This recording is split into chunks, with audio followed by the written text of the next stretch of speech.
How would you take it, मतलब इसमें जो टैक्स देने वाले लोग हैं वो उन पे ज़्यादा बर्डन डाल दिया गया है बजाय इसके कि ब्रॉडन किया जाता टैक्स का network. How do you take this budget overall जी?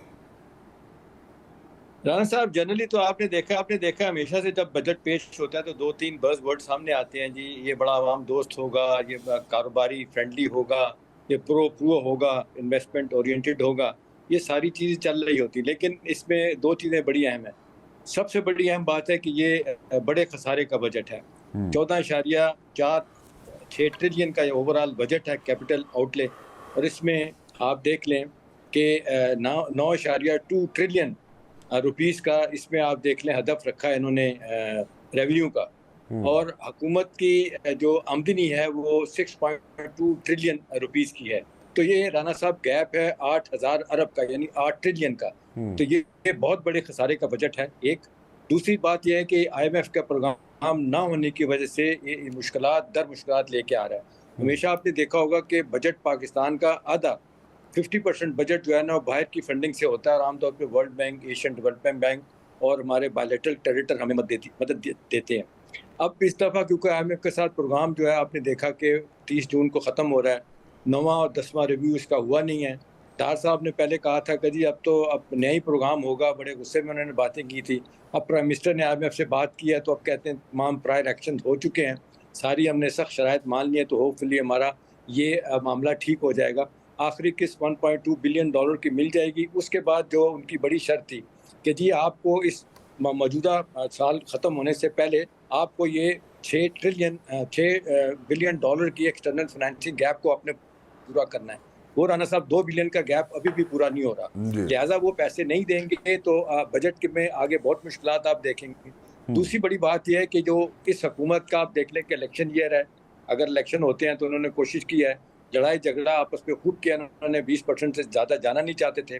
फिर आपने देखा उन्होंने तनख्वाह में इजाफा 35%, 1 से 16, और फिर 16 से 22 को उन्होंने 30% और 17.5% पेंशनर्स को इन्होंने इजाफा किया।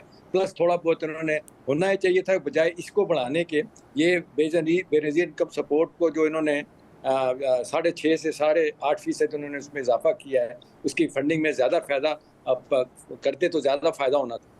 दूसरी इंपॉर्टेंट बात यह है कि जी इस सारे मामले में हमने देखना है कि FBR का रोल क्या है। अभी देखिए जिस अंदाज से मौजूदा माली साल के अभी 10 महीनों का आप देख लें कि 450 से 500 अरब का रेवेन्यू शॉर्टफॉल है।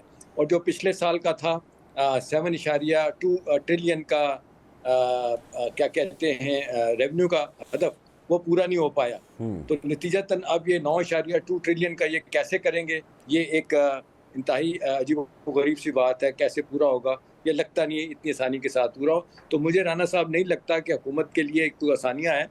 वैसे तो उन्होंने कहा है फौरी तौर पे कोई नया बजट नहीं है, लेकिन आपने देखा कि इसमें इन्होंने क्या कहते हैं FBR कहते हैं जी 200 अरब के नए टैक्सेस लगेंगे।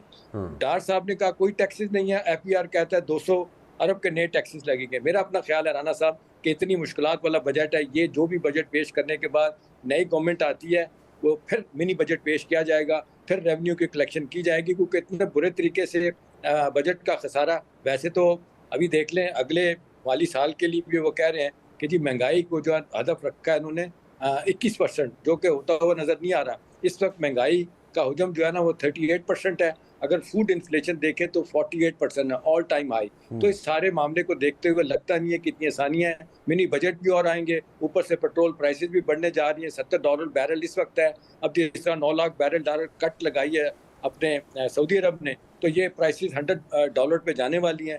नतीजतन हुकूमत के पास राना साहब कोई कुशन नहीं है पब्लिक को रिलीफ देने के लिए। ये सिर्फ प्लेइंग टू द गैलरी वाला ही मामला है। मेरे ख्याल में आइंदा आने वाले दिन बड़े सख्त होंगे पाकिस्तान के लिए।